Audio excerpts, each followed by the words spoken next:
Yeah. Bitches be ballin'. We're near the end of the season, folks, and we have a very special guest today. Very own from the fantasy analyst landscape, the kingpin himself, Josh Lloyd. Welcome, Josh. Welcome. How are you both going? Doing Going well. all How about right. you?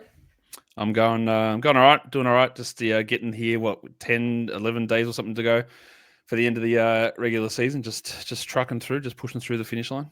Just And it really pushing flew through. by. Like I I think know, it was the second last week. It's crazy. I know. Josh, as you are our second male guest on the show. Mhm. Would you like to be an honorary bitch? Yeah, absolutely. Yeah, who's going to say no? Like, seriously, of course. You can say no, I but look, I'm bitching anyway, even way before I come on this show. So like, it's a natural fit. so 2 out of 2 honorary bitches, Australian. Weird. Yeah, well, So maybe that's our vibe.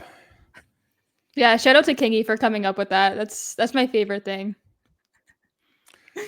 Yeah, Kingy does love being a bitch, doesn't he I does. guess he does. Now he's an old man. So which one is he? Who knows? he? He's Depends on the he's Maybe I day. think both. is he older than me? I think he might be. I don't know. He's pretty close to me anyway. Yeah. Um what are you 40? You're 40 something, right? I'm 45, yeah. 45, yeah. Well, thank you for coming on. I think today Mhm. we just want to talk about league formats. I think I'm not alone in saying that, like, fucking, I just might play Roto next year. It's just been really Mhm. painful head to head.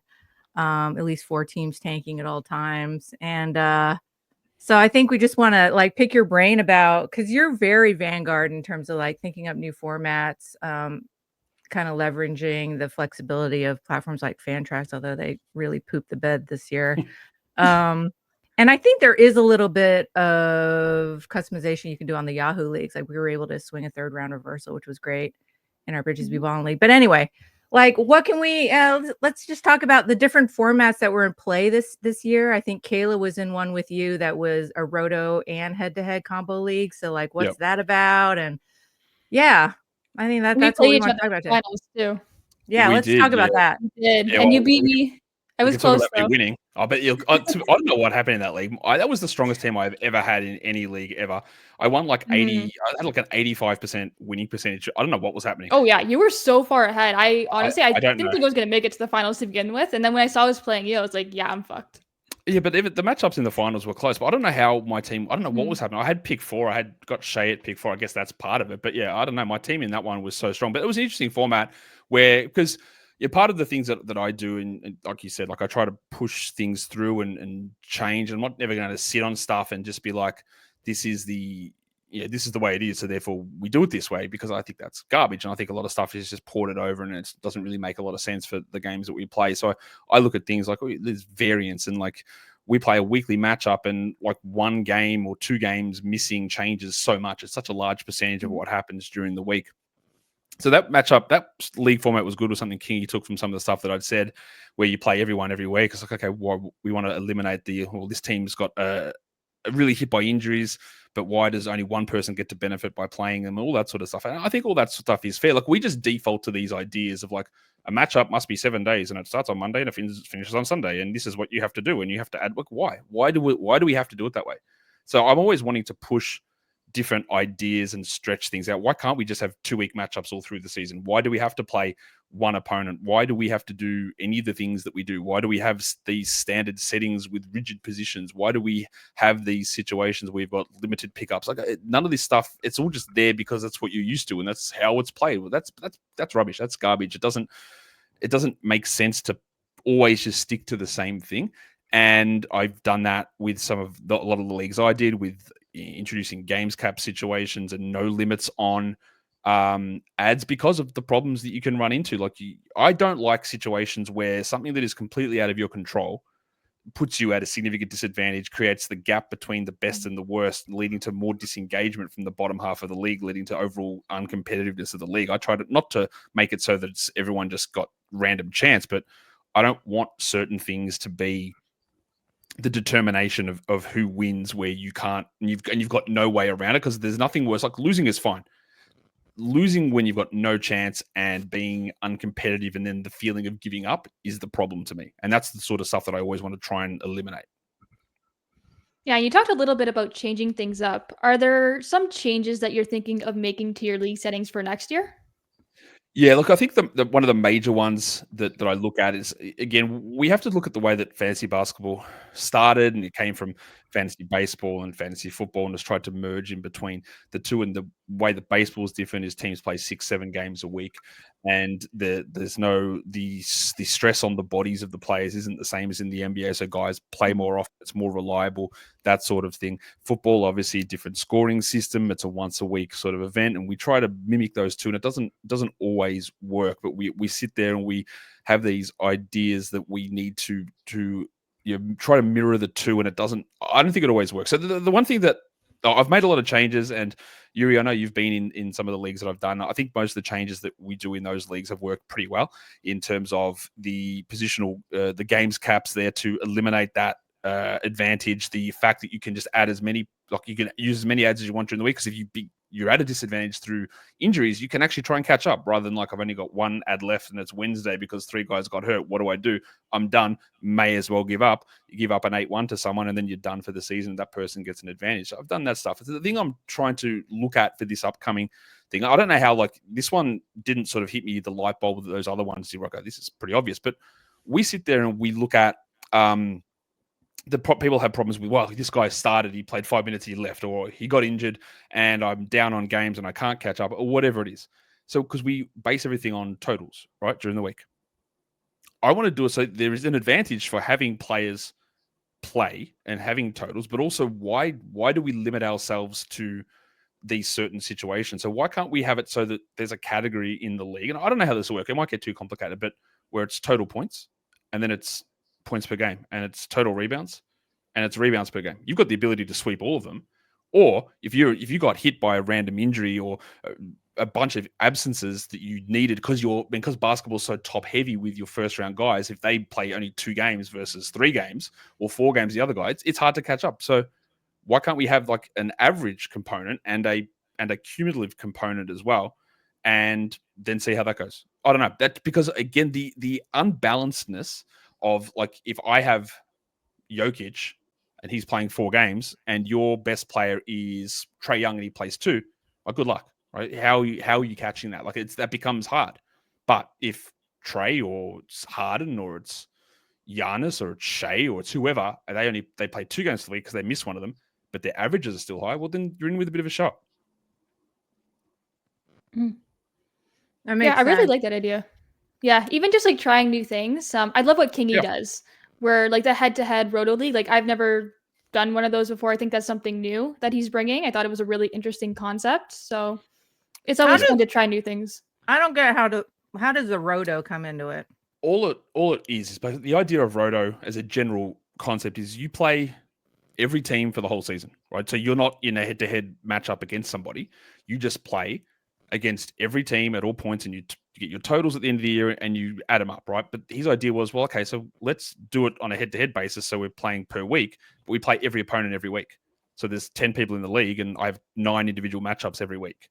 So there's no unbalanced of, like, my schedule was bad this week and you had a good one. So, like, I'm against everybody that week. And if I had a bad week, I had a bad week, but then everyone cops the brunt of it because you're playing everyone at every point. So we're all in there in that, like, it's everyone against everyone at all points versus not doing that for the whole season, or not an individually unbalanced schedule where the team that gave up in week 3 because they lost their number 1 pick, you get to play them twice, and Kayla, you play them once. So therefore that's an advantage to me and not to you. So it's just everyone plays everyone every week.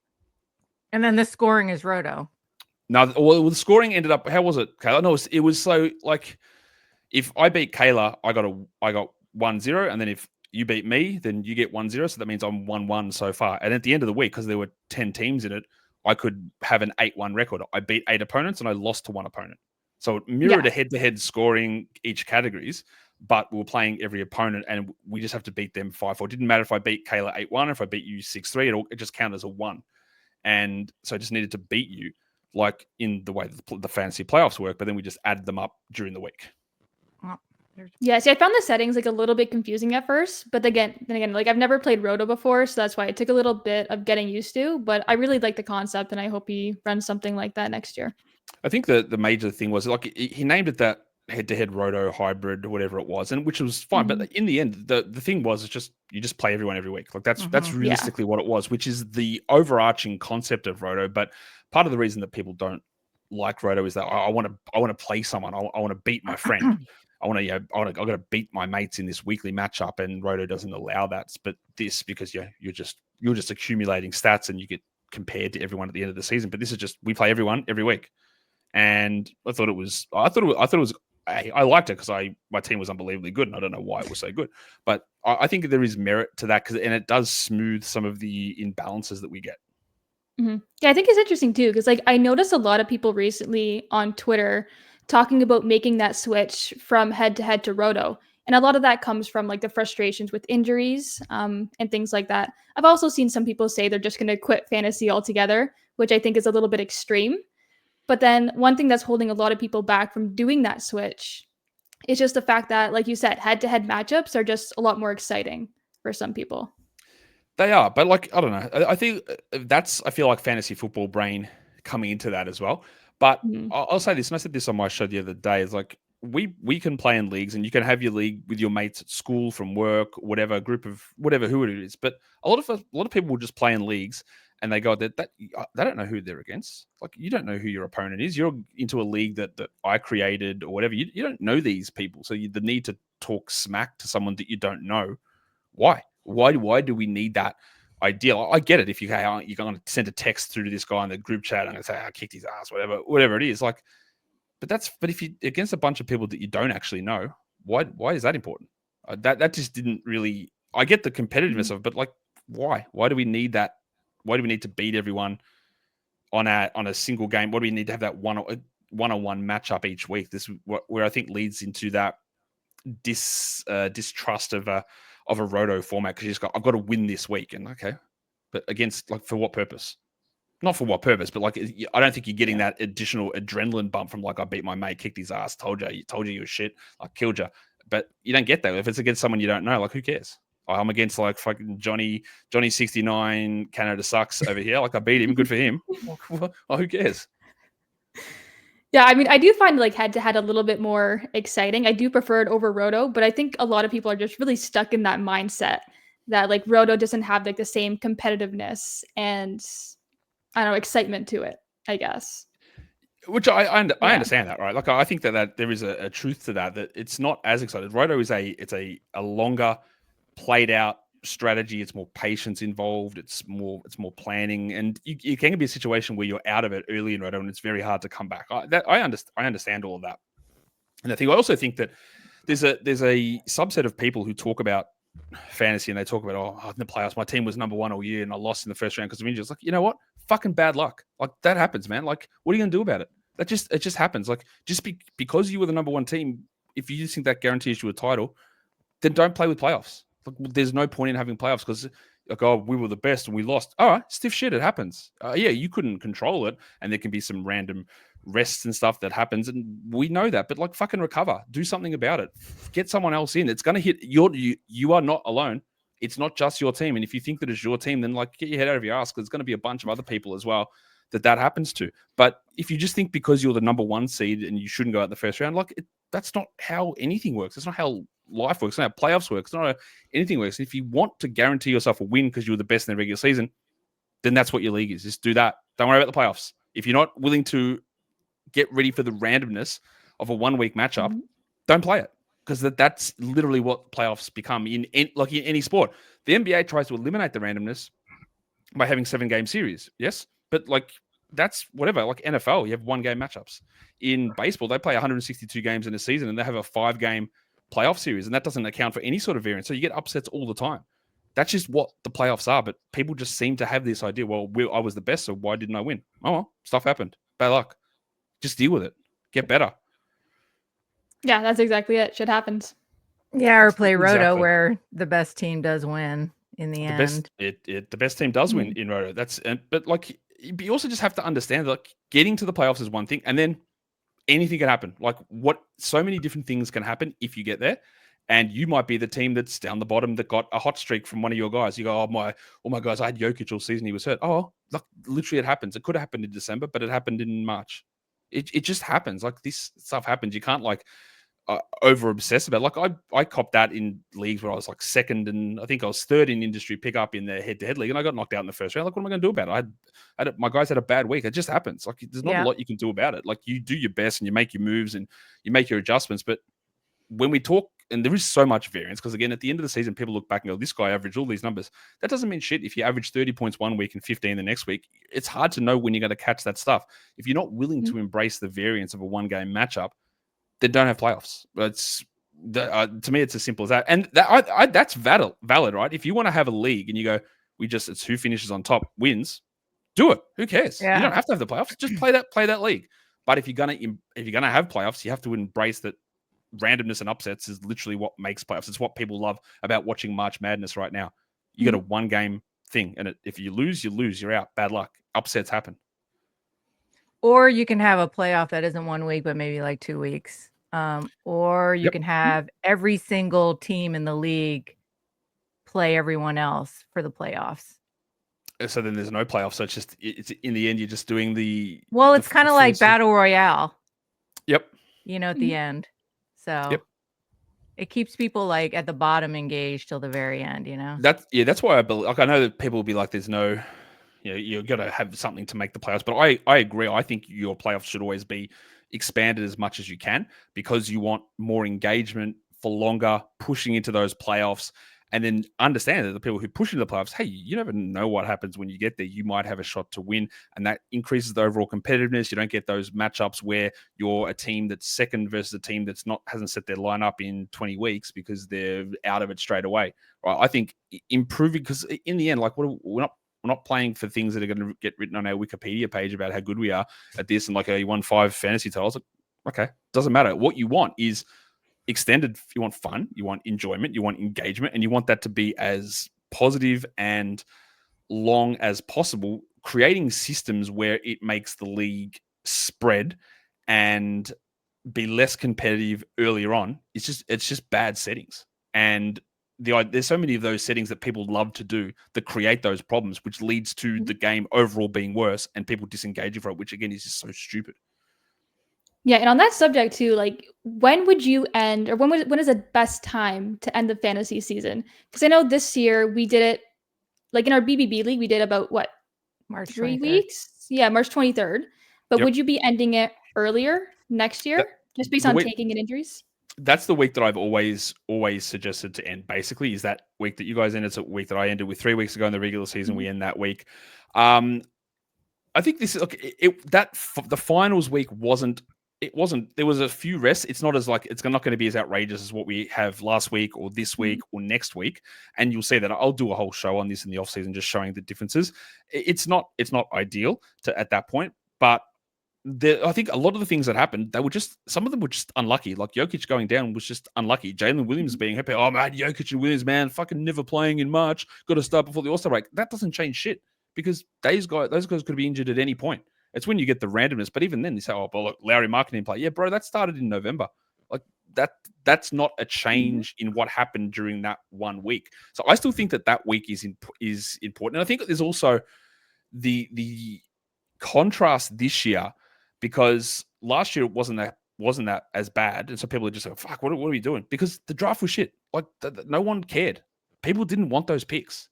They was like, I don't give a fuck where I finish. Like we don't actually care that much about the draft to pick Ricochet or Saar or Castle or Klingon. People didn't care, but they do for this one, and they do for the next one. So it's going to be bad next year, because these are generational type level players. Not quite Wemby, but not that far off. Like, these are top level players that this season and next season that teams are going to be going hard in for, and we're going to have a similar thing. But I still think that 3 weeks before the end of the regular season is fine. The other thing you could do, right? And I know this is going to be controversial. It's probably not possible on a lot of sites, but you could also just have you can start a week early, but have your final matchup go for 10 days, finish in the middle of that week. Why do you have to finish on Sunday? It doesn't have to. We just make it so it has to.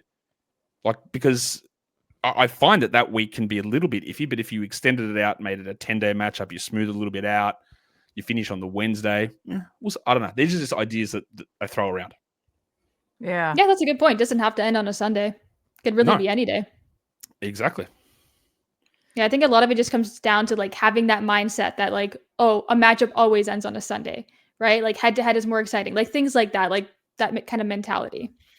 Yeah, there is that's hard to break, right? It is hard to break that idea because we're so set in those ways of like Sunday is the end of the week and that's how things roll and that's just how it is. And like getting widespread acceptance of that stuff can be difficult in terms of the changes on it. But yeah, there's realistically there's no real reason why it has to be that way. Really, like what for? We can really do whatever we wanted in that situation. It's not like Sunday's this big day in the NBA. It's like everything happens on Sunday, which is another day. It's true. It's another Very day. true. And Literally. it's Monday for you. It is. It is. Maybe that's future.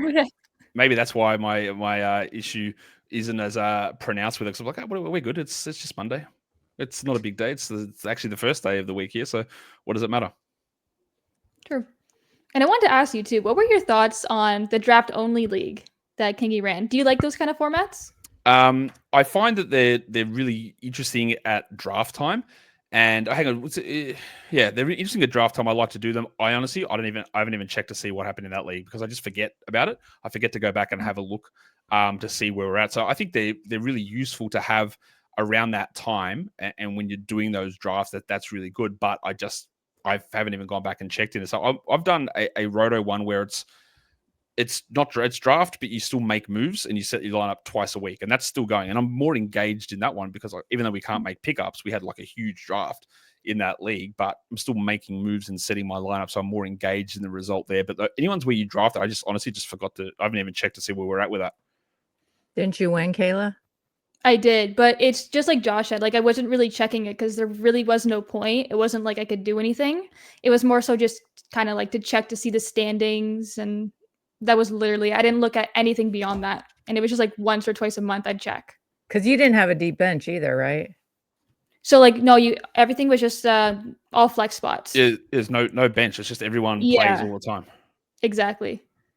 Yeah, it's like there's literally nothing to do. You're just kind of looking at it every week and being like, okay, I'm winning or I'm losing. Yeah. Whatever.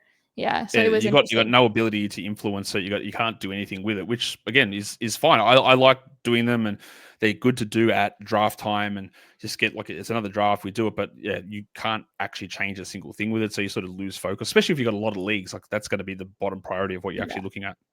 And how many leagues were you in this year, Josh? I've been always cutting it back the last few years. I think in the end it was maybe 5 or 6 this year, but probably 5 actually. I used to have like 12, 13. I'm down to 5 because my priority is always now it's in doing my work and doing the projections on Basketball Monster and doing my show.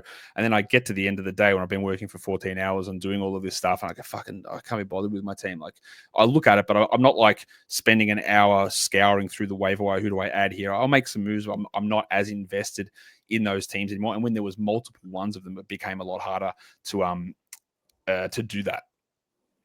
Yeah, I think that was my biggest mistake this year because this is only like my 3rd or 4th year of playing fantasy. And I've always done only like 2 or 3 leagues. And this year I was like, fuck it, I'm going to do 11. And that was probably like my biggest regret because between doing like content, working 40 hours a week, side jobs, whatever, like it was like way too much. And Yuri, you said that from the start. Yeah, it's hard. Yeah.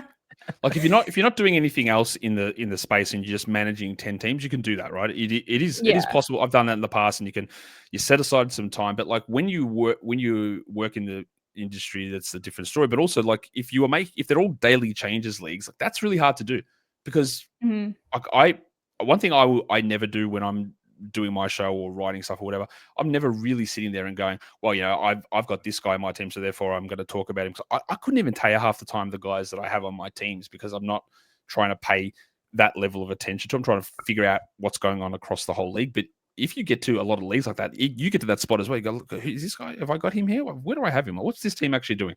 How does it work? What is actually this league going? So there is a spot where it becomes, I guess, more like work versus being fun. Yeah, I totally agree with that. Like when I was like setting my lineups every night and looking at the waiver wire, like it definitely felt more like work. And I think that's why I disengaged a little bit. But you also missed out on like waiver wire pickups. Even during the trade deadline, like you're so focused on getting content out for people that you end up missing those moves yourself. So it's like things like that kind of made it a little bit less enjoyable. Yeah, you got to be really cautious about, I think, and that's where I think when you do the work, and this is probably, most people don't care about this, but if you're doing this work, the leagues with more rigid timeframes, like maybe it's weekly ads only or whatever it is, there's limits on what you do, so you're not as hyper engaged in it, works better in that sort of a situation, because you're not jumping on that, and you're not like, if I hear that someone's injured, my first instinct isn't let me go check 7 of my leagues to see who's available. But that is a way to win, and I want to create it so that, again, I just want more inclusion. I want more people from different areas, and casual and hardcore people to be able to battle. And yeah, look, if your skill gives you the advantage and you still win, and your focus and your concentration. But I don't want it to be that, like, if you go in there and go, well, I don't have the time to set an alarm at fucking 3 a.m. because waivers clear at midnight Pacific on Yahoo, and I've got to pick this guy up. Like, that's fucking ridiculous. Like, who wants to play a league like that? Like, if I was in a league and I was doing that and there was someone, for me, that's fine. It's 6 p.m. Like, I can make those moves, whatever. But if I'm sitting there and someone in my league is jumping on at waking up at 3 a.m. to make moves, I'm just going, fucking have it, mate. Like, if it means this much, you just take the win. Like, I'm not gonna fight you for it. Like, that's fucking ridiculous. Like, we shouldn't be if it means that much to you, mate, like, fucking do it. Like, I don't care. I'll bench on my guys. I'll give you the win, because it's aggressively like intense about it, and I am intense about it. It's my job. I've been doing this for years and years and years. But like, when we get to a situation where that is a situation that is an undeniable winning formula, it just turns people away, and we don't want that. We want more people in. We want broader areas of people. We want casual people, and we want hardcore people, and we want old and young and new and whoever it is, versus like, well, if you want to be in this league, you got to be on your medal because these guys are vultures. They're setting alarms. You go, fucking, why would I want to do that, guys? I'm not here. I'll see you later. That's not interesting to me. Dude, is Tracy Grimshaw really like a watcher of your channel? Is that really her? No, it's not. Fuck. The first time that guy, how do you know who Tracy Grimshaw is, first of all? Because I fucking looked her up. Okay, yeah. She's like, Tracy Grimshaw, for those who don't know, is like a long time, I'm trying to think, like, I don't know, I'll give you, like, she's like a long time media journalist on like a current affairs 60 Minutes, like Rachel Maddow. Like a Barbara, yeah, okay. Like, yeah, Barbara Walters. Yeah, right? Yeah, exactly. Yeah. So I first saw it with that, just go, fucking, there's no way Tracy Grimshaw, but it's not. Like, it's a guy doing it, which is fucking troll. Yeah. It's like, I'm in a 4-team league. Should I drop Tyrese? No, that guy's, yeah. He's funny, that guy. The Tracy Grimshaw shout is funny. But yeah, he's definitely not Tracy Grimshaw. Okay. That's hilarious. Props. That was pretty good. Had us spinning for a while there in chat. I will say that there's one advantage to playing in a lot of leagues and having rostering a bunch of different guys, is it really forces at least me to like watch all the games. Like, it watches as many games as possible. And I really actually like got to know a lot of the different players, like their role and rotations and how they contribute on the court or how they don't contribute on the court. And because me being a diehard Warriors fan, like, I watch every Warriors game. So for me, it was like kind of like Warriors light, like watching a bunch of teams play.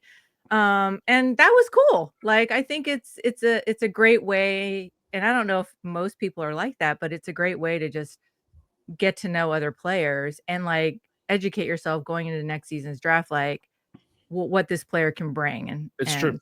Yeah. It's one of the things that I try to do when I do my shows and things like that, is that people often have these, I try and push back on stupid comments, right? Or comments that are not helpful and actually lead you down a bad path. That sounds like a bad path, like you're going to be getting blowjobs around the corner from someone who you're selling drugs to or something. Like, that's we've all been there. But what I mean more is that, like, you'll say, I fucking had him last year, so I'm never doing it again. You got injured, and I don't know anything about this guy. Maybe I try it. Like, okay, just because that happened at this point, or you didn't see it happen, doesn't actually mean that it will happen or won't happen. Or if you're hyper focused on this guy, like I see some people post comments that are like, "Hey, Chad, I just picked up this guy.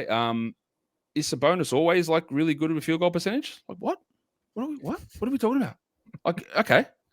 Yeah, have it, like, being able to spread your focus around the league into different areas is important, and know that. And that's one of the ways that does grow interest in the league. And like I say this all the time, where people complain, man, I can't believe the Raptors, they need to lose their pick. And I go, do you know, like most fans don't give a shit. Like no one's caring about what the Raptors are doing right now. No one's watching a game on April the 1st to see whether the Raptors are sporadically or, you know, really systematically resting their guys, because nobody cares, because they know that the season's over. This isn't an important team at this point in the season, or the Jazz or the Hornets or whatever. Nobody cares. It doesn't mean anything here that Zion is not playing for the final 10 days of the season. Doesn't matter. No one cares. That's their season's been over. But if you're into fantasy, you're looking at everything across the whole landscape, and it is a great way to grow the sport, grow the small markets, grow all that sort of stuff. But it's just got to be done right, because then you can run into that turn off sort of the guy, I can't believe this is happening, or you know, why are we approaching it this way? There's so many ways that it is a fine balance, but it is a great way, like you said, to be able to see all these different players. Like, you know, how many people out there that are hardcore NBA fans, Yuri, that would be like, yeah, I'm a big like Jackson Rowe guy. Like I'm waiting to see when him and Kevin Knox get run in the final game of the season and see what they're able to do. Like people go, who are you talking about? You're talking about fake people. Look, they're not real players. But yeah, if you are in enough fantasy leagues and you pay enough attention, you know that these things are going to happen. Like, why is Jalen Martin playing 30 minutes for the Wizards? Like, who is that? I don't know. But he's there. He's doing it. He does it. Him and Colby Jones just alternating big games. Like, who are those guys? All right. You would never know, but you do now. Yeah. And so I was, because it seems like you actually watch a lot of games too, because you comment on like how players have contributed in games and whatnot in your recap shows. Like, how do you do that? Like, what's your schedule and what's your setup? Do you use, I don't know, do you guys use NBA League Pass over there? Yeah, but we don't have, our League Pass is slightly different to the ones that you guys have, because we're not suffering any sort of blackouts or anything like that. We don't have local market restrictions. We see it's every single game is available all the time. But like anyone who tells you that they watch every moment of every game is lying. It's impossible to do, right? You can't do it. So I'm not going to sit here and tell you that I do that, because I can't do it. But what I do is I'll watch certain things at certain points, the things that I need, the things that I haven't seen this, maybe there's something interesting here, or is this happening here, or flip it over at halftime or whatever, change it around. But I also have like an army. These aren't people that know they're in the army, but I've a bunch of people who I know are at the games, the local media people for each game, where I've got a list and I can see what they're commenting. So I just read it. So I've got my game, but I'm reading what is happening through the eyes of people there. And also one of the things that I preach is understanding what their bias is. Like, who are they a person who's not a fan of the team but covers the team? Are they a person who was a long-time fan of the team and now they cover it? Are they a fan who's going to like lose their mind because the ref made a bad call and ask for that ref to be banished to wherever? Like, what are they saying? How are they judging it? Like when you see someone come out and say like, oh my God, Josh Giddey is going to make all NBA team next season, and it's a Bulls report, you go, okay, look, where are you coming from with this? Because maybe settle down a little bit with what you're talking about. So, but I have all these people who are at the games and watching, who will give these little bits and pieces of commentary on the game, so I can just, and I've got a good memory, so I can remember the things that were said in the games that I didn't watch, or the little bits and pieces that I saw that they commented on, and they were in the building or watching on TV or spoken to a coach, or, you know, then I have DMs with other people as well. But that's basically how I'm doing. I can't watch every second of every game, but I know who is, and I'm just checking on that scrolling feed as people tweet their thoughts out. Not the thoughts, more their observations. And then if there are thoughts, how do I maneuver that thought, or how do I interpret that thought so it's the correct neutral perspective? I would love that list, Josh. That would be great. I'm pretty sure it's just out there on Twitter, so I'm certain. Well, but there's so many people that are commenting about games. And we have a list on it on Basketball Monster on our news feed, which I'm doing right now. Like we're talking, games are on, and I'm monitoring all the news on Basketball Monster and making adjustments if something needs to happen as we're doing it. But we've got a list here, and with a bunch of people who cover it nationally or locally or whatever it is. I really enjoy like some of the guys, the analysts that are at the games, and they're commenting on like schemes and stuff, like what, like real nerdy stuff, because I like learning about those things. And what do you think about those type of guys? Who, like, give me an example of who you mean, because Joe Verray for the Warriors. Yeah. No, Joe's probably the best Warriors guy. I'd say he's really good. Not old mate. Was it Jim Park? Not him. He's not. Jim No? Park. Is that his name? I think it is. He's horrendous. I blocked him. He's the one like Steve Kerr needs to die. He's been holding this team back. Oh I God. know that guy. Oh my God, horrendous. Sorry to that man. But yeah, Joe Ferreira's good. I like him. The one that when you said that immediately springs to mind is Caitlin Cooper with the Pacers. Oh yeah, we've been Mhm. trying to Yeah. get her on. Okay, she's awesome at Yeah. what she does, and like she brings those scheme analysis things and then gets the numbers on them as well and turns the numbers through the scheme analysis and shows that sort of stuff. And yeah, she's got real like an ability to watch those things and break down it, because especially for us, right, half the time when you're playing fantasy, like that stuff is all well and good, but it doesn't matter. Like a lot of the stuff doesn't matter for fantasy, that sort of scheme stuff necessarily, but there are certain ones that she will find and pick out and show provable numbers on it, which is what it's important, because we all know that the eye test is the eye test, right? And we can watch games, but like it doesn't tell you things, because you need to be watching every moment of every possession of every player to understand how that all adds up. So you can say, oh, well, I think this is happening. But then she comes out and says, no, look at what's happening here. This is different. The Pacers are doing this, and they're picking teams up 5 extra feet further up the court than what they were in the past. That's leading to more open looks at the dunk for dunks, because they get passed over and more mistakes, but also more turnovers and more pressure on the ball. And that's why the steal rate's up, or whatever it is. And that sort of longer term view on stuff that is a provable, repeatable idea is what becomes important to us, not single game individual things. It's like where there's a change in something that's actually measurable that then we can use is what I find important. And again, I don't know how to explain that necessarily, but there is a skill in being able to find out, well, what is useful, what is not, what am I wasting my time on? Like I said this on my show the other day, like a guy was like, oh yeah, you can't just tell us, you've got to give us more information, you've got to go in depth on the waiver pickups, you've got to tell us that we can't add this guy because he was really bad in these last 3 games against this team. And like that stuff just doesn't matter. Like that is a waste of your time if you're digging that deep into it, because that's not how repeatable these sort of things are.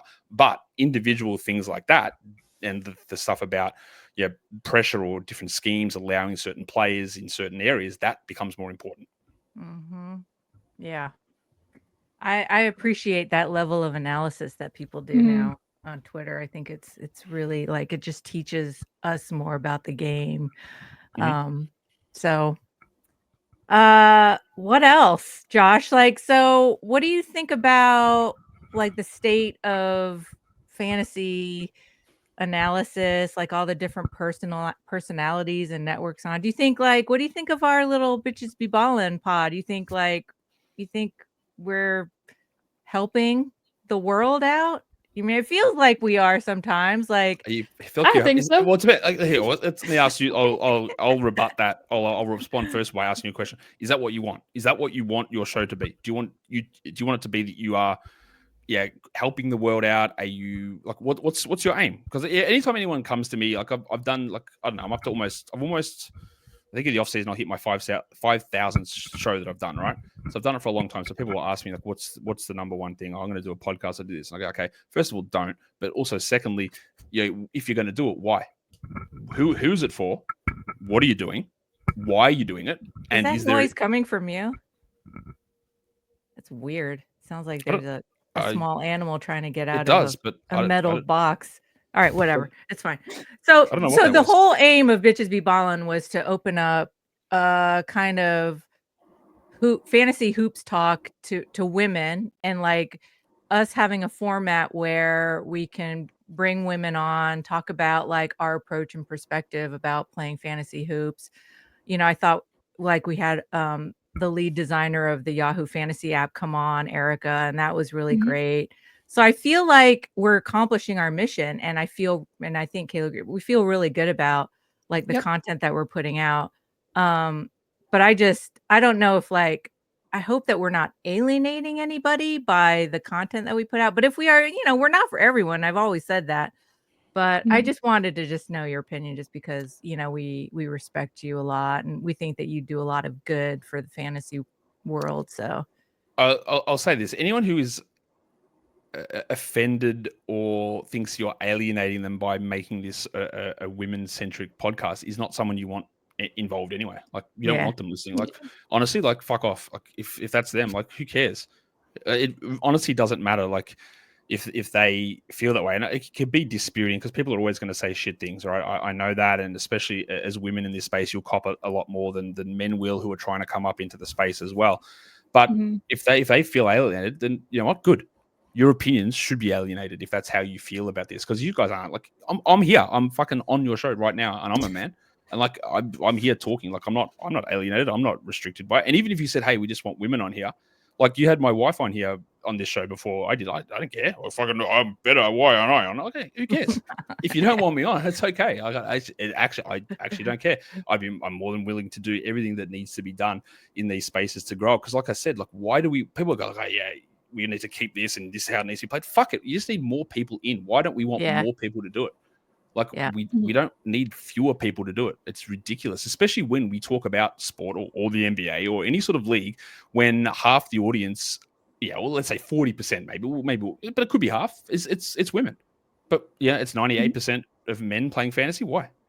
Like, there's no reason for that outside of history and the way that there's been exclusionary, not even barriers, but like just, I guess it's just, this isn't for us. Or in that, I mean, that's okay if it's not for you, but it shouldn't be forced to be not for you. So like what you guys are doing and putting that out there, and it's why, Kayla, doing your work and your writing on this is important, and Yuri, like your ideas and starting this and your participation and activity, and also standing up to dickheads in comment sections who say shit and you go, hey, that's not on. Like, that's important, right? Like, they might say whatever, but it is important. Like, I try my best at that, but I'm not always going to pull up every person that does that. But you're going to get in there and you're going to say it. I really hate that shit when people are in there go, oh, he's probably out. He bruised his vagina. I go, shut the fuck up, mate. Like, he'd pound you into the dirt in 5 seconds. What are you talking about? And that's not even a sign of anything. It's not a sign of weakness or anything. But that idea is it's tough to break through. And the thing is, with so much stuff that you try and change, you guys may not even see anything change in 10 years, right? With women and participation in fantasy basketball. You might not see it at all. But in 20 years' time, something might happen, and it might be because you started to do this, and then someone else started something in 3 years' time, and then another person started this, and the people that are in your league now, then they're getting a little bit more invested and they're doing something. And I see the people who are in your league, like I'm pretty sure Emma's in your Bitches Be Balling league. She see around, and I'm annoyed that I can't remember her name, but I see her in the Carly. Carly. She's around all. I'd never seen her before until this season, I don't think, and she's around all the time now as well. Season. Exactly. I'd never seen her before, and she's like in my comments all the time. I see her. It's like, that's great. We get more of these people in, and that it takes, because everything is not everything, because I want to make everything sound mathematical, but it's exponential, right? If you play and you get your league of 12, and then you tell somebody else, and then they join in, but then that person then gets 2 more people to tell, and then those 2 people get 2 more people, and those 2 people get 2 more people. It goes from 2 to 4 to 8 to 16 to 32 to 64, and then it snowballs, but it takes time for all that stuff to happen. So while you might sit here and go, well, is anyone actually listening or paying attention? You might not know the answer to that, but if you see things growing and changing, and like the people like Carly's and Emma's and you guys and anyone who's in there, and then you see their interests grow, or they bring somebody else in, that's the success. That's the step to success, is just that small part, because it always has to start small, and then it goes, if it's going to go, but it's never going to go up straight away. Yeah. I mean, and that's our goal too, like just to encourage more women to play fantasy basketball, to create that safe space for them. And I think we're doing a great job of that. And I think over time, that's only going to continue to grow. Yeah, it will, like, and the rise in popularity of women's sport, not even WNBA, but women's soccer is a huge riser across the world, and just women's sport and women's athletics in general will lead more people in that, and lead more people to do this, these sort of things, and playing fantasy. And it just does take time, and like the idea is not to exclude people, and it's not even about like, oh, well, you guys couldn't cope with playing against men or a safe space. It's not about that. It's like, hey, let's just figure out what we're doing here, and as we learn through this in a situation where we're not getting spoken down to for no fucking reason, like, and then we build up. It just takes time for all of this stuff to occur, and like, someone's always got to be first, and I'm very confident you guys are the first women to ever be hosting fantasy basketball shows or content really at all. Yeah, I think we are, actually, which is really cool. It's very exciting. Man, I was just really excited that maybe we had a famous Melbourne broadcaster in the Fantasy Hoops podcast or space, you know. But The odds fucking of A. the odds of like 62-year-old Tracy Grimshaw being an NBA fan from Melbourne is pretty fucking low, I would say. I was so hopeful. All right, sorry, Kayla. It's pretty low. But on that note, too, I just wanted to ask you a couple of questions, actually from some of the women in our BBB league. And this is from Jessica. So she's asking, did this season change your thoughts on the head-to-head format? Is it fair and fun still? And what changes are you thinking for your leagues next year? Well, that's sort of the stuff that we discussed earlier on. Like, did it change my idea? Like, not really. Like, it's all sort of the same. It's all the same stuff. Now, again, the default settings where like Yahoo leagues are going to this Sunday, insane. It's always been insane. It's ridiculous that it goes this far. They just, again, they port the idea over from football and they go, in football, we don't play the last week. So in basketball, we don't play the last week. Seasons are different. They're not the same thing. Football season used to be 17 weeks. It's 18. Basketball's 25. All right, so taking 1 week off is not the same as taking off 1 week in football. It's a very different story. And those things lead to problems. I think if you set the leagues up, and outside of the snafu that we had with the Battle Royale on Locked On Fantasy Basketball leagues, I think they were pretty okay. I think that everything went generally pretty fine. There's not, you've got ways to be able to cope and compete, and it was competitive most of the way and all the way through. And I think there's just, I don't know if it's a culture of overreacting to the latest catastrophe because your guy was out. It happens, but it also, I'm going to guarantee you that like at some point you will benefit from it. Like you will benefit from your opponent copying that, and you might have benefited from it 5 times during the season to actually get into the position where it hit you now. Trying to find a way to minimize that is key. But I don't think that the only reason that I think you consider sweeping changes is because of the overreactions that people are having through this idea. But in the end, like I can't wait to actually dig into the numbers and compare it to this season and to the previous couple of seasons to actually see the guys in and out and how much of that was like fake or it's just like just bad luck through injuries, which is what can you do about that? And the longer you go into a season, obviously the more wear and tear there is and the more people that will end up being out for the season. In week 1, you're not going to get many people out for the season. When 3 weeks to go in the season, you'll have a lot more because the season's only got 3 more weeks left. So that it looks a lot worse to say, oh my God, they're out of the top 30 players in the league. There's 10 guys out for the season. Yeah, okay. But if I did that in December, there might be 10 of the top 30 that are out for 2 weeks. And it's exactly the same story as where we are right now. So there's a lot of like context behind it. And I try to desensationalize the ideas behind it. But as a general format thing, I think if you move away from the default format into some of the stuff that I've tried to make default, I actually think I don't think it's as bad as what the idea is. And a lot of the people that complain about it are in leagues where they get shafted by things like, I can't drop Kevin Durant now because I've got to wait for them to update it. And now I'm losing my week this week. Okay. That's all stuff that was easily solvable before the season started. So I think that there are problems, clearly, but a lot of them can be like 50% of them can be eliminated just by some basic stuff that sites need to do. Yeah, and commissioners also have the ability to customize their leagues to make it more equitable and fun and they need fair, to know that though, don't they? Like they do. A lot of the times when you go in there, this is again, it's part of. There's so much about everything in life is about our brains and the way we get conditioned to stuff. And if we go in there and something is set default, you need a reason to change off that. You're not going to go in there and go, I'm actually starting, because it doesn't go in there with a blank slate with like, hey, pick an option. It goes, here's an option. Now you've got to go, what would be the reason for you wanting to change it? That's effort. Why would I do that? Like, for example, like I know when you go to start a league on Yahoo, right? You go in there and it's like, what type of league would you want? And it defaults to fantasy points. And the second option is head-to-head each category. And it puts in brackets next to that one, this is the most popular format. Then why isn't it the fucking default? Like, what are we doing? So people aren't going to read that. They'll just go, oh, yeah, fantasy, click. Yeah, yes, we're done.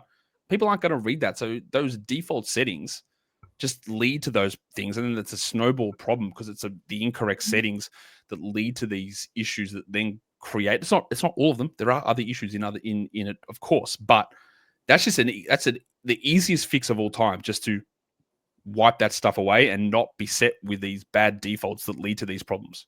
Yep. Yeah, I think Yahoo could do a much better job of kind of walking commissioners through the different options and like pros and cons, right? Like you could have a deeper bench, and the pro is like all the managers will have flexibility when it comes to who they put in their active slots. The con is the waiver wire is a little bit thinner, but that's That's an all interesting. stuff. I like that. I like that point, Yuri, because I think that's bullshit, and I mean that like in a nice way. But people always say, "Oh, you can't have a deep bench. There's no one on the waiver." Absolute garbage. You know how many people you're going to find that are going to be sitting on championship rosters or Sure. playoff rosters that started the season as the 300th best player? Like, there's that much change in the league, so that you might think the waiver wire is barren because there's not this good player out there. That's true, but that whatever, you are going to see people jump up and have random top 90 runs for 2 or 3 weeks, and then you grab them, and they're going to be available. Like even in Locked On Fantasy Basketball Bowl, we drafted like 190 people or whatever it was. The waiver wire, there was moves made every single day just to get someone in for that, working that point. And that's, again, I think I agree that deeper benches are a good idea, and it makes the waiver wire a little thinner, but it doesn't make it impossible because there's still things you can do there to make it work. Yeah.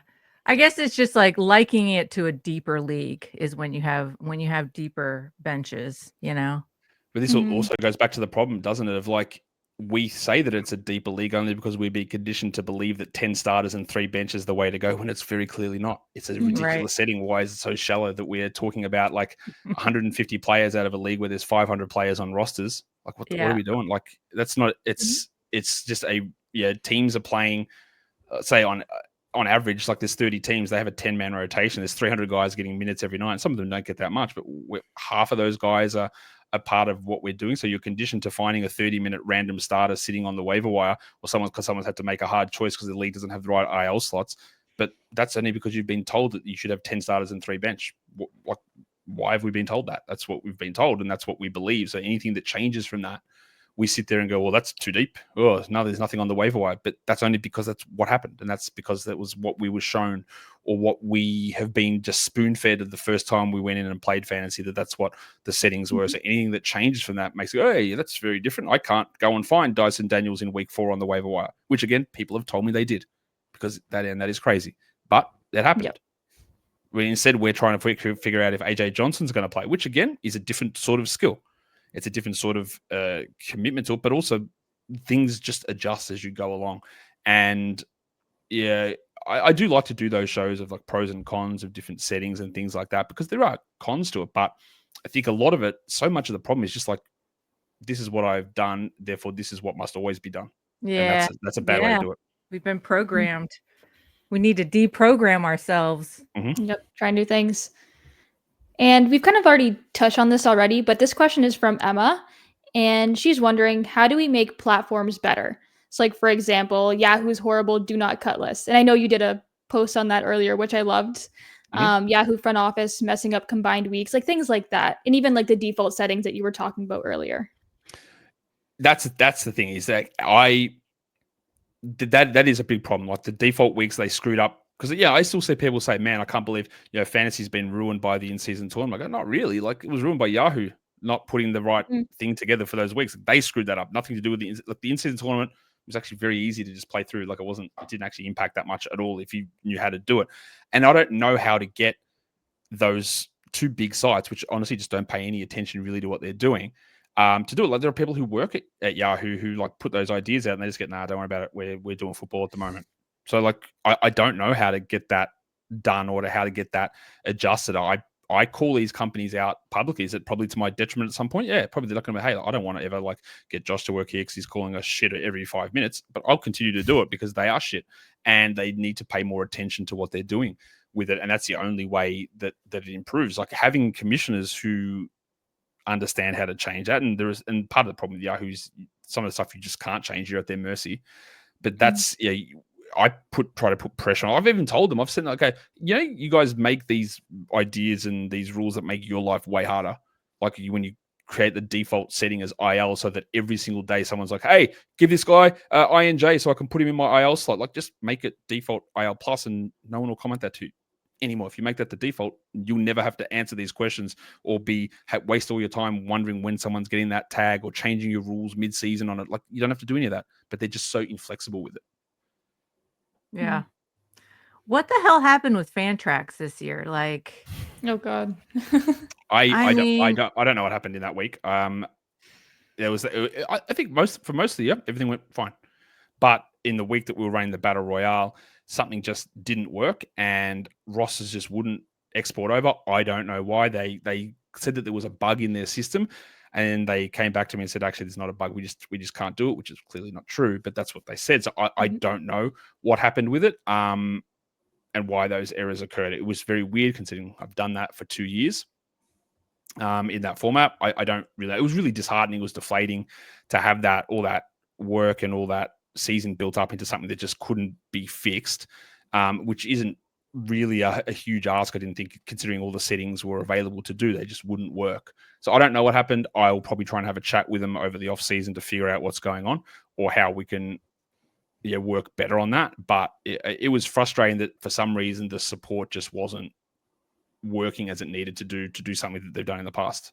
Yeah, luckily everyone seemed pretty cool with the way it ended. So, but yeah, I this was my second time playing on Fantrax. But I played like a lot more leagues this year, and I am just, as somebody that's like a UI UX designer, graphic designer, I just found it so fucking frustrating, man, that there's too many options. There's tabs within tabs. It's a web app, so it fucking ran like so fucking slow. And it allows you to set illegal lineups. Like it allows you to do that. And then it negates everyone playing that day, and you have to like go in and try and figure out where you fucked up, and well, there are so many settings in that as well as a commissioner, like where you can actually adjust it so you can't set an illegal lineup. It won't allow you to set one. Or there are ones where it'll allow you to do it because if you make a trade and that creates an illegal lineup, or there are trade-offs with it, like because if my waiver wire creates an illegal lineup, it won't go through. You go, well, why didn't my move go through? I was going to drop this guy here, or there is certain ways around it, and I don't always know the best way to do it. But I think I'm so like in depth in it with the commissioner settings and using it. I don't actually have any problems with the settings or the UI, but that's because I've been using it forever, and because I work and I'm working here with like 3 screens in front of me on a PC. I'm not using the mobile app really at all. So that doesn't, but so I'm not the best test case on that sort of a thing. Yeah, this was my first year using Fantrax, so I found it a little bit, I don't know, overwhelming. I guess like there was always too much going on, which stressed me out a little bit, which is kind of why I liked Yahoo's interface a little bit more. But I do like that you can customize more things on Fantrax.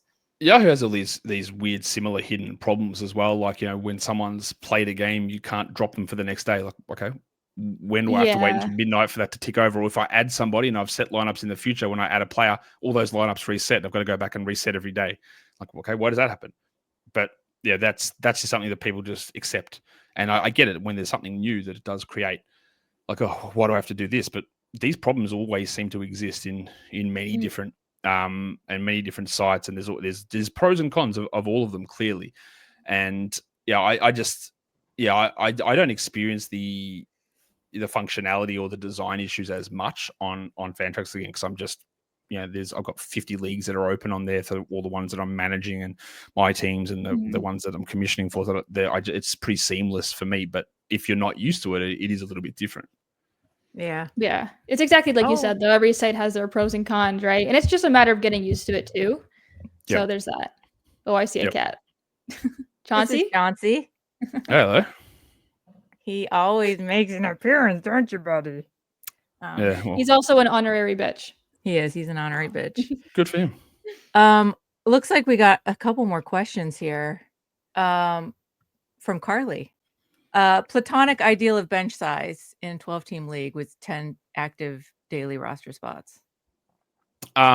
We last year did 8. I changed it to 6 this year because we had the injured slot. I think 6 is probably the right number. So you got 16 active spots that aren't IL.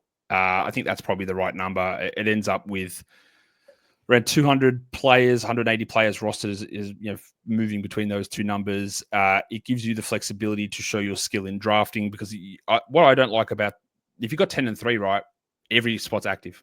None of them are a bench. You can't stash an injured player. You can't wait for someone to break out. You can't sit someone and go, let me just see what happens and let's get him a groove. I'm seeing something in advance. I don't like to penalize someone who's got the foresight to see something, but they have to wait for a coach or a bad schedule period to wait for that to happen. They drop it and someone else grabs them because of, they woke up at 3 a.m. in the morning and set their alarm to get them. I like to reward a little bit more skill. Like if I want to grab a guy, hey, something might be brewing here. I might sit on this guy for a week, and then you grab him and you sit him there and it doesn't cost you anything. It's a nice little balance of that skill of assessment and recognition of what a player might do. So I think 6 is a good number because it means that you're in that spot where there are certain players where you don't have to play them through the week. But if you get into a situation where you do, you've got them there. And you've got that ability to cover injuries, but also an ability to work a little bit to have some foresight and some planning and some talent and skill evaluation. Yeah, I mean, I gotta say, with the Locked On league with games cap, 4 per position, and 6 bench guys, I could basically like reimagine my team sometimes. Like I would go big or I would go small, depending on and it was 2 matchups a week, which is great. But I could at least kind of figure out, I could kind of plan in advance, because I had so much flexibility with my deep bench. So I fucking loved your league, Josh. That's my favorite format that I've ever played, and I've been playing since 2011. So we didn't really change it much from the year before because I instituted all those changes the year before, and they were pretty striking. I said, if you don't like it, bad luck. This is what we're doing, and I think it's going to work. I've run so much stuff on this to try and figure out whether it's going to work, and it did. And I think it worked again this season, apart from the technical snafu, which is really not to do with it. And maybe I'll reassess what I do with the battle royale part of it, whatever. But the actual format of the league, extend the benches out. You don't have waiver caps on how many moves you can make, but you have games caps to even it out. I think it works. And tab. The other thing I do want to work at, because again, we're all about inclusion and expansion and getting more people in, is that at times the daily grind can be tough. I've got to do this every day, right? There's got to be, that's part of where I came to that idea earlier that I said, hey, we could have totals, but we could have averages as well. Because the downside of if you have a weekly lock, that's as a setting on its own, it's shit. Because if someone gets hurt on Tuesday and you can't change it, you're screwed, because we're just talking about accumulating totals.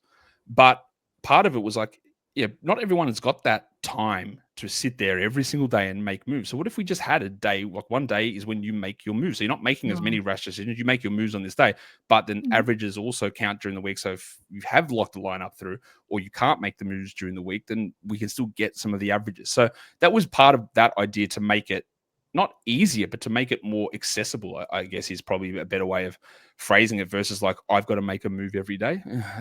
That's a lot of work, man. I'm not sure if I'm going to do that. And how important is that individual daily transactional stuff? Is that really what I want? Versus maybe for this guy's been popping off. Hey, let's all have a fab bid on Sunday, that day again, and let's see who puts the most money on this guy. Do they believe it's real? And move from there. That's more of that idea but then you've got to be able to, how does the gameplay change to balance the idea of attacking this stuff once a week versus every day, which I think, again, probably would make it more inclusive, because you're not doing it every day, but you've also got to make it so that the gameplay doesn't create those significant disadvantages, because people will just be like, well, I'm cooked now. My guys are hurt. How am I going to win? That's my challenge for the offseason, is trying to figure out a way to create a format that allows less time investment daily, but also doesn't screw you on a weekly basis when something happens. Yeah. Yeah. Very interesting. Let's see. Are auction drafts essentially the best, i.e. fairest form of drafts? I think it's pretty well known that yes, they're very clearly the fairest. I think the idea of the term fair can often be, who cares some of the time with fairness? People say, oh, it's just trade fair. I don't care. That's not my problem. I don't, if is it cheating? Problem. Is it fair? Couldn't care less. Not my problem. Doesn't need to be fair. I don't want it to be fair. I want to fucking win.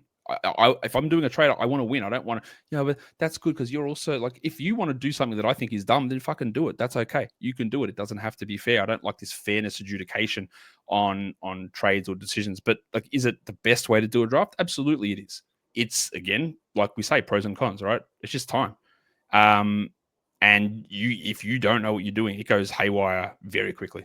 You can be out of it straight away. If you've fucked up, it's very hard to come back in that sort of a format. So it's It is the best. It is also the one that will eat up the people who have never done it before. Yeah, I've never done it before, so I want to try some mock drafts before I actually do a real thing. Can you do a mock auction? Yeah. Yeah, you can, right? Okay, good. Yeah, because I don't did want like to jump two or into three of it. them. Yeah, I did two or three of them on the show. Actually, when I do it this off season, Kayla, we'll figure it out, and you can come on and I want to be in do the one. I've never done it too. be in the mock. Yeah, that'd be great. You can be in the Get me mock in there. with me when we do it. Probably don't want to come on air and talk because that's like impossible to do an auction while you're talking through it, as Yeah. I've found out at times. But yeah, like come on and we'll sort it out and get that practice in, and you'll know the first time you do it, like there's got to be a meticulous level of planning with it, which is it's rewarding when it works. But man, if it doesn't work, like you can be in real trouble. You're fucked. Yeah, I get to get that practice in for sure. Yeah, this was my first year playing with Fab too. So Same. I love spending money. So I definitely learned a little bit the hard way, like overspending.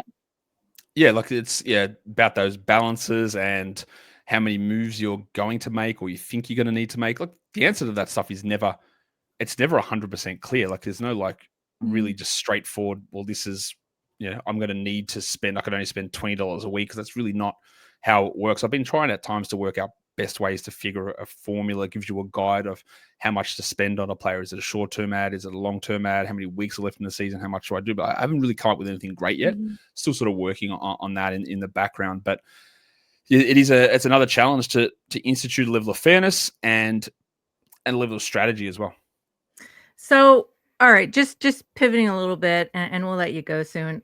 Is there one thing that I really appreciated this year that you brought in was just like the positive, self-affirming, do good for yourself and others at the end of your shows, which I thought was great. And we actually talked to Nasalifi about that, whether she had anything to do with it, but she also has done a lot of, work around burnout, and so like, just personally, like, were there points in the season where you just, because you do so much work for this, and were there points in the season where you're just like, I'm fucking burned out, I'm spent? And if there were, like, what are some of the ways that you kind of combated that or help offset that? I'll tell you a funny story first. It might not be funny. It might be just disheartening totally. But like when I was doing all the positive things, because I see a lot of people who deal with challenges, from a broad perspective and from a close-in perspective all the time, right? And I thought it was important to do that because I receive a lot of negativity, which is going to happen when you do a show with a lot of people out there. But then, like, I had someone, and I just did this, and I thought it was just important to note at times, and I find it useful for myself as well, that sort of stuff. But then I had someone like, man, you shouldn't be saying this. Like, you think we're all just losers that live in our basement? It's really like so condescending and so cringy. You would say this. We're not all just sitting there licking chip dust off our fingers with our slobs with stains on our food. How dare you speak to us like this? For fuck's sake, I can't even say like something nice without someone getting like upset about it. I say, hey, you know what? Have a good day. Oh, fucking don't tell me have a good day. It's like, oh, bro, like, I don't know how to win with that sort of stuff, because there's always going to be something. And I think that's, there's always going to be something, right? So I use this as a loose transition into your question. There's always going to be someone, there's always going to be something that says, and like sometimes I get in there and I will do something and I'll have a comment or a take on someone, and it's wrong, right? Or it appears wrong, or it seems wrong now, and there's a pylon everywhere. Like, fuck, that gets me down, right? Like I want to be right. Like I don't need to be right, but I want to be correct in the way that I approach things. So if I feel like I did something wrong, or even worse, if I know that I did something right, but the result came out wrong, that's really frustrating. But it's about knowing that you're always going to cop something. There's always going to be something that happens that's going to bring you down. But in the end, things will balance. And it's very easy to be someone who types hate and negativity, like, versus how often do you, like, if you get worked up, I'm going to fucking tell them. But like, if you go, man, that guy was so right, like, yeah, I better quickly write a quick thank you. Like, you say, well done. And you just keep going with your life, because the default is that you do it right. So people don't say that, like, getting that idea, which would burn me out, right? That idea is like, fuck, like every fucking day, like there's some shit of someone making a comment or someone creating a fucking thread about me on Reddit or doing something. And like, I'm glad that I can't actually see the Yahoo player chats, because I know that my fucking name's in there 25,000 times a day of someone talking shit about me, right? And it's hard to do, but understanding that there's going to be there's always going to be something like that, and you've just got to know that there's the other good stuff out there, and framing your expectation enables me to push through that stuff and go, okay, that's shit, but let's do the next thing, and stick with your process and work to improve and try to ignore a lot of that noise. And also, like, the good thing about, like, you talk burnout is that I know when the season starts and I know when it ends. Right? So I know what I'm doing. I know that I have got 10 days left in the season, and then I'm not doing the season. And then I've got 5 months where I'm not doing that work or whatever it is.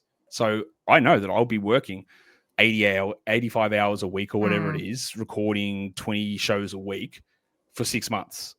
And then I also know that for the next 4 months after this, I'm going to be traveling the world. I'm going to be relaxing. I'm going to be getting back into doing hobbies and exercise and sleeping in. And I know that times. It's not like I'm going, will this shit ever end? Like, so it's about setting an expectation. I'm fucking tired, right? It's tiring. I wake up at 5 a.m. every day. I finish work at like 5:30, 6 o'clock every day, and 7 days a week for 6 months. But I know when it ends, and I know when we're there. And I also, I feel a level of responsibility with what I do. So I know that I have this to push through, and I conserve brain power, energy, functions, time. It helps that Nasalif is really supportive with it all. She gives me great support knowing what happens around this time, but there's an end to it, right? So that burnout is a thing, but it's managed because I'm not sitting there going, I guess this is it forever, because it's not, because I know that what's coming up in 2 weeks' time. And it looks like after your day is done, you make a nice little cocktail and a nice little dinner. So that's I wish I made nice. more dinners. I haven't been cooking as much. That's one thing I need to get back into. But yeah, making cocktails, yes, absolutely. What's been your favorite lately? I don't know. Margaritas are probably the ones that I make the most. The ones you have the memory, it's committed to memory. The recipe. What did we make the other day? What's it called? A dirty Martinez was one recently. But went through a stage of making Manhattans. Really, it's just I've got about 4 or 5 cocktail books that I look through and just try and figure out what we're going to do and say, what are you feeling? White liquor, brown liquor, fruity, cigar-based sort of dirty man in a basement. Like, what are you feeling? And then we go from there. That's awesome. And I just want to say too, like, really quick on behalf of the fantasy community, like, you're the GOAT. We're so grateful for like the countless hours that you put in every week, every day, and we're so grateful for that. MVP. I appreciate that. It's nice to hear that. But I honestly just love doing it, and I love creating stuff and putting opinions. Not necessarily even putting opinions out there, because that's not really the point. It's more about like let's improve things. Let's make it fun. All right, let's make it fun and interesting and real is how I try to approach it, and that's always been my approach to it. And yeah, it's worked out pretty well.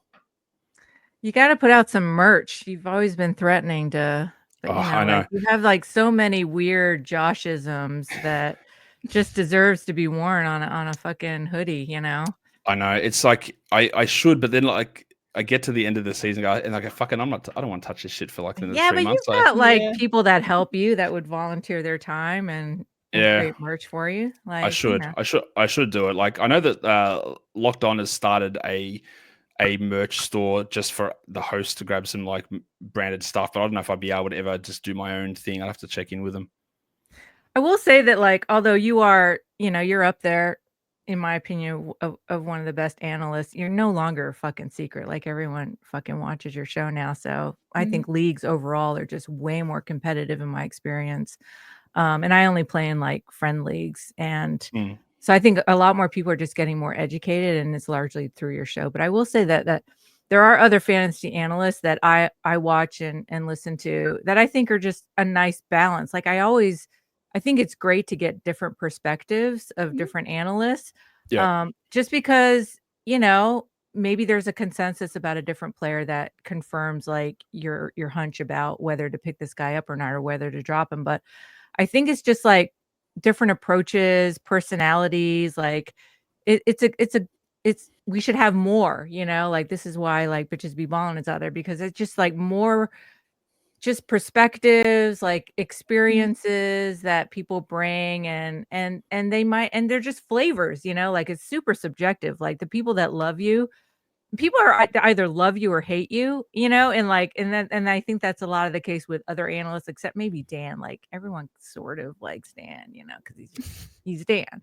But like, and Kingy, like everyone kind of loves Kingy. But I think it's healthy to have like lots of different people giving their takes on fantasy. So I agree.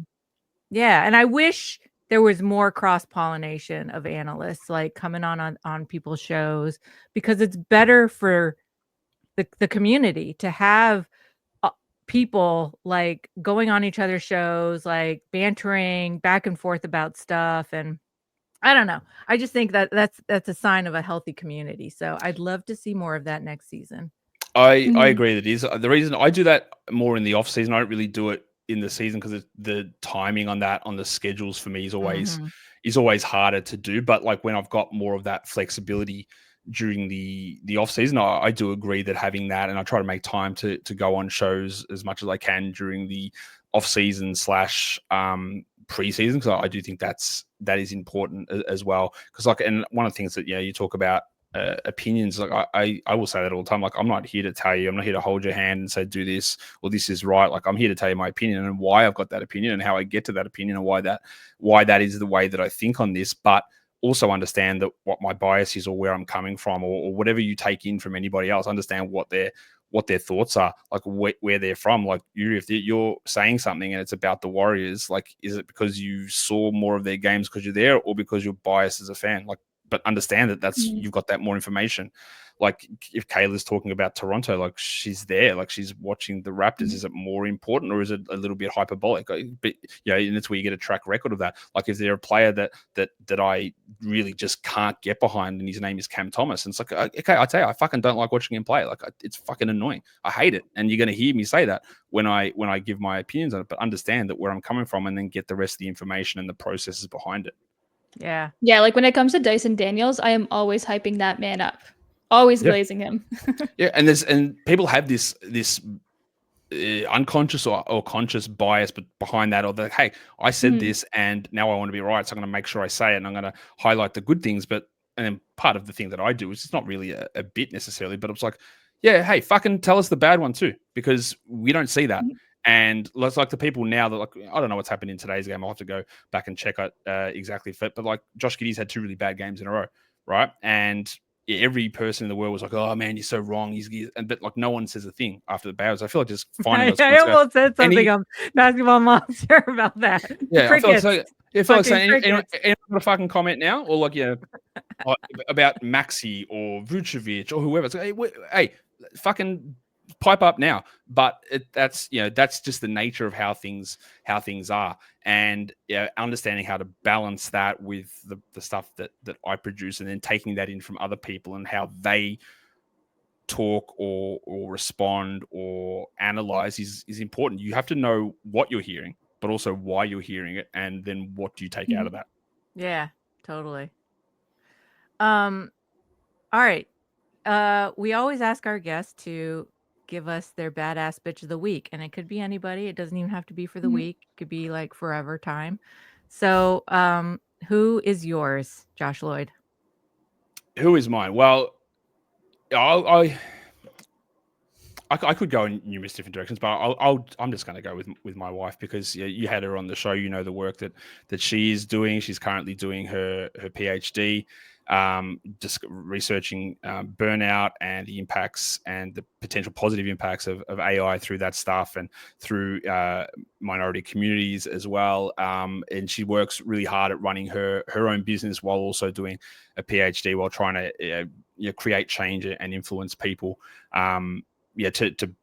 To improve. We are always looking to. That's part of the thing that we try to do in our house, is like we're always wanting to get better in whatever we're doing, to improve in whatever we're doing. And create improvements in ourselves and create improvements in others and society and the world at large through whatever small part we can do. So like, yeah, she's always working super hard with meeting with, you know, high level government people or working on her PhD stuff or her business and that's, yeah, that's, to me, that's a badass. He's going out there and starting your own shit and creating the change versus just waiting for it to happen from somebody else. That is a great pick. Great Fantastic. pick. She's a queen. She is a queen. You are so lucky to have her. Like she's really inspiring, man. And she I love also her sense of style too. Like bring it. Love it. Yeah, it's eclectic.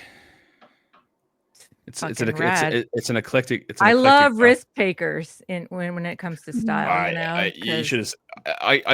I've got the video of what she was wearing. She's like, take a video of what I'm wearing. She was wearing like a 70s style bowling shirt with like high waisted flared pants, platform Crocs with a heel, and then like gigantic glasses. It's fucking, that's like a crazy look, but whatever, it works. That's awesome. I love it. Well, Josh, thanks so much for coming on the pod. We just, yeah, we're pretty happy that you came on. Not a problem. And Kayla, let's not get caught. Let's keep going.